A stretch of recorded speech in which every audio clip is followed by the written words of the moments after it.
ഇന്നലെ നല്ല മഴയായതുകൊണ്ട് ഇടിവെട്ടലും മഴയും ആയതുകൊണ്ട് ഇന്ന് രാവിലെ എണീക്കാൻ ഭയങ്കര ലേറ്റായി പറഞ്ഞാൽ നിങ്ങൾ വിചാരിക്കും 8 മണി 9 മണി എന്നായിരിക്കും. അതല്ല, 6:15 6:10 എണീച്ചതും ഞാൻ പിന്നെ ചായയൊക്കെ വെച്ച് അമ്മ ചോറ് വെച്ചിട്ടുണ്ടായിരുന്നു, അതൊക്കെ ആയിട്ടുണ്ടായിരുന്നു. അതൊക്കെ ഊറ്റി കറിയൊക്കെ വേഗം വെച്ചതിന് ശേഷമാണ് ഞാൻ വെളിയിലോട്ടൊന്ന് ഇറങ്ങിയത്. അപ്പോൾ വെളിയിലിറങ്ങിയ ശേഷം കണ്ടത് 2 ചക്ക മുറ്റത്ത് വീണ് കിടക്കുന്നു കേട്ടോ. അപ്പം ഇന്നലെ രാത്രി എന്താ പറയുക, നല്ല കാറ്റും മഴയും ഇടിവെട്ടലൊക്കെ ഉണ്ടായിരുന്നു. അപ്പോൾ ചക്ക പഴുത്തതാണ്, അപ്പോൾ 2 വീണ് കിടക്കുന്നുണ്ടായിരുന്നു. പിന്നെ താഴെ നോക്കുമ്പോൾ മഴ പെയ്ത കാരണം മുറ്റത്തേക്ക് ഇറങ്ങാൻ തോന്നിയില്ല കേട്ടോ. അതൊക്കെ കണ്ടില്ലേ, കേടുവന്ന ചക്കയൊക്കെ കരിഞ്ഞ ചക്കയാണ്, അതൊക്കെ വീണ് 2 3 കിടക്കുന്നുണ്ടായിരുന്നു. അപ്പോൾ പ്ലാവിൽ നിറയെ ചക്കയുണ്ട് കേട്ടോ. പക്ഷെ വലുതല്ല, കുഞ്ഞു കുഞ്ഞു ചക്കകളാണ്. പക്ഷെ നല്ല മധുരമുണ്ട്.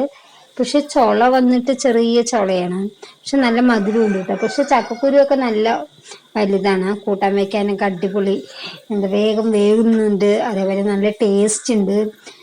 അതുപോലെ തന്നെ വലിയൊരു പണി എന്ന് പറഞ്ഞാൽ, മഴ പെയ്ത പിറ്റേ ദിവസം നമുക്ക് മുറ്റത്തോട്ട് ഇറങ്ങാൻ ഒരു മടിയായിരിക്കും. അതുപോലെ തന്നെ പാത്രങ്ങൾ വെളിയിൽ വെള്ളം നിറച്ച് വെച്ചിട്ടുണ്ടെങ്കിൽ പാത്രങ്ങൾ അതിൻ്റെ സൈഡ് മണ്ണുകൾ കൊത്തി ചളികൾ കൊത്തി മഴ എല്ലാവർക്കും ഇഷ്ടമാണ്. പക്ഷെ എന്നാൽ കൂടി ഭയങ്കര ഒരു 2 ദിവസമൊക്കെ അടുപ്പിച്ച് പെയ്ത് കഴിഞ്ഞാൽ ഒരു അറപ്പും വെറുപ്പും തോന്നുന്നില്ലേ മഴയോട്.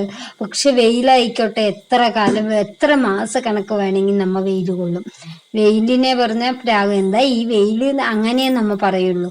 പക്ഷെ മഴ അടുപ്പിച്ച് ഒരു 2 ദിവസം അല്ലെങ്കിൽ 3 ദിവസം പെയ്ത് കഴിഞ്ഞാൽ തന്നെ മഴനെ പ്രാഗി നമ്മ ഒരു വിധമാവും. നമ്മുടെ കുട്ടികളുടെ ആണെങ്കിലും നമ്മുടെ ആണെങ്കിലും തുണി ഉണങ്ങാതെ, ജോലിക്ക് പോകാൻ പറ്റാതെ, സ്കൂളിൽ പോകാൻ പറ്റാതെ, അങ്ങനെ കുറേ ബുദ്ധിമുട്ടുകൾ ഉണ്ടാകും. പക്ഷെ വെയിലാവുമ്പോൾ അങ്ങനെ ഒരു പ്രശ്നമില്ല, എത്ര വെയിൽ കൊണ്ടാലും നമ്മൾ പോകേണ്ടവിടേക്കൊക്കെ പോകും.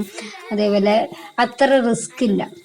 കുട്ടികൾ കണ്ടില്ലേ രാവിലെ, അതുകൊണ്ട് ഭയങ്കര തണുപ്പായതുകൊണ്ട് ഉള്ളിൽ തന്നെ കട്ടിലിൽ തന്നെ ഇരുന്ന് ബുക്കൊക്കെ എടുത്തിട്ട് എഴുതുകയോ പഠിക്കുകയൊക്കെ ചെയ്യണം കേട്ടോ. പാർക്കുട്ടി അപ്പോഴും ഭയങ്കര വൈലൻ്റാണ്. അവള് പറയണ കാര്യം നടക്കണം, അല്ലെങ്കിൽ ഏട്ടന്മാരാണെന്ന് നോക്കില്ല, ആരാണെന്ന് നോക്കില്ല, കുറെ അടി കൊടുക്കും കേട്ടോ.